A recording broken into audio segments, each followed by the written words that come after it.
Here's a picture of Pumpkin. This is the featured cat of the week. Pumpkin was the third feral cat from the colony that kind of came out of the woods and made contact.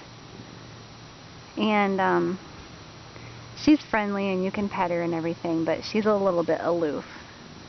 She kind of is independent and likes to do her own thing. Pumpkin has been taken to the vet and she's been fixed. And actually she was really easy to catch. I really didn't have to trap her because some of these have built a trust with me, so all I have to do is just be real quick, just put them in a cat carrier real quick before they have a chance to think about it, and then off they go.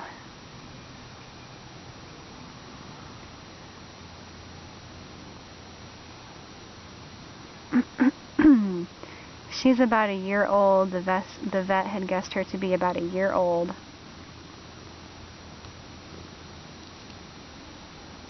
And she also, we think, had been pregnant in the past, and we didn't know about it, but we had found a couple of dead kittens. It was really sad, and they looked really small and kind of malnourished, so I don't know if she had a miscarriage, if they were just, you know, she hadn't had a lot of food at that point. She was very skinny herself, so I don't know if they were born and they were just born, you know, underweight and kind of sickly or what happened, but we didn't even actually know they were baby kittens. One we found in one of the areas where she, I'm having a hard time here keeping the camera straight because I've got this little fella on my lap wanting attention. Believe it or not, this is one of the colony cats, and he's bumping the camera a lot. But anyway,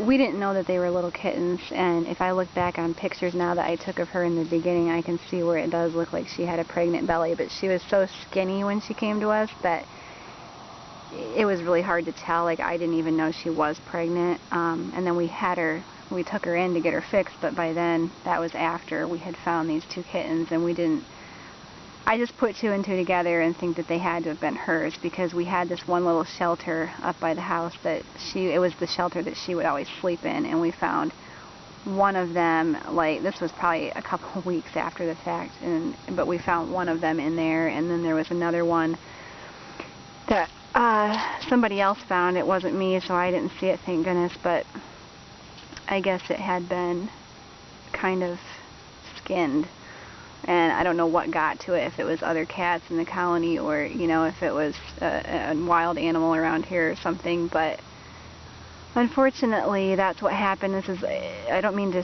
tell kind of a, you know, sad or disturbing story, but my point in telling about this is that this is one of the reasons why TNR is important.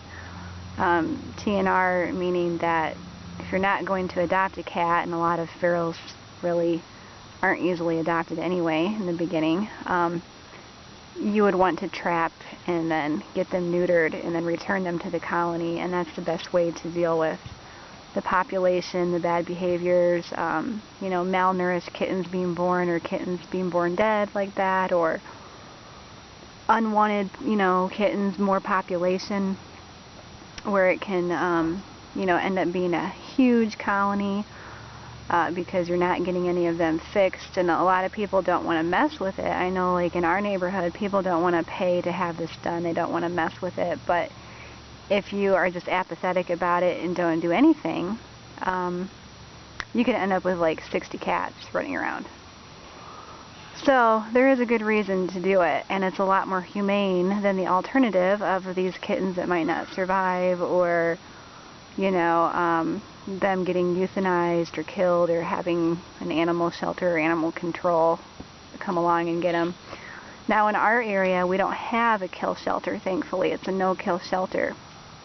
But they're just overrun. The population is overrun with cats, so there's not much they can do for them. And a lot of people, unfortunately, will resort to doing bad things, like, you know, putting the cats in danger. These cats can be in danger because people will try to poison them or, you know, capture them and go dump them off somewhere or whatever. So really trying to get them fixed, that eradicates a lot of bad behavior, and then it also helps them to live longer, healthier lives and not have potential issues with having these, you know, maybe dead kittens or whatever, like what happened to Pumpkin here. But Pumpkin's doing really well now. She's actually gained a lot of weight. As you can see, she's not a skinny little cat anymore.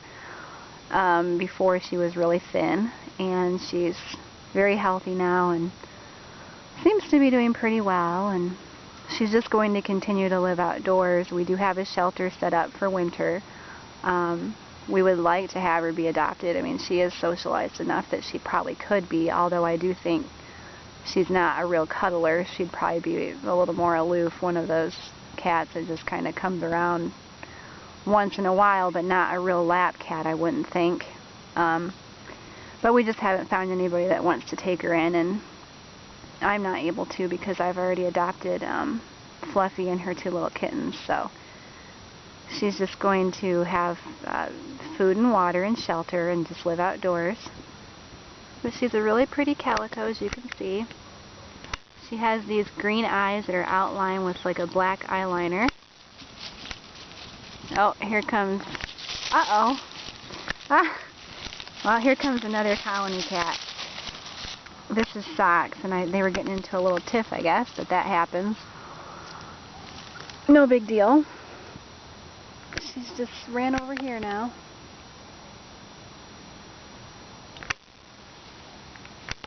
Oh, I think it's blurry to zoom that far. But they get along. They all actually get along very well with each other, but they do have their little tiffs once in a while, and that's just normal colony behavior, from what I've heard anyway. Pumpkin! Pumpkin, come here! I'll see if I can get her. Pumpkin! Come here, kitty, kitty, kitty! Sometimes she'll come running when I call her. But actually, I do need to cut this off because it's time for their supper. Come on, Pumpkin. Let's go eat supper. Let's go eat supper. It's time. Oh, they hear the word supper. Here come the rest. Come on.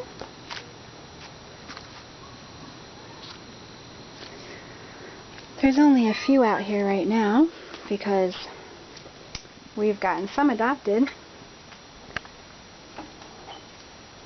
You ready for your supper?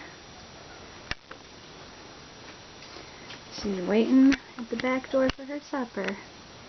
And I'm going to end the video here so that I can go feed them, but this is our featured feral cat of the week, Pumpkin Patch.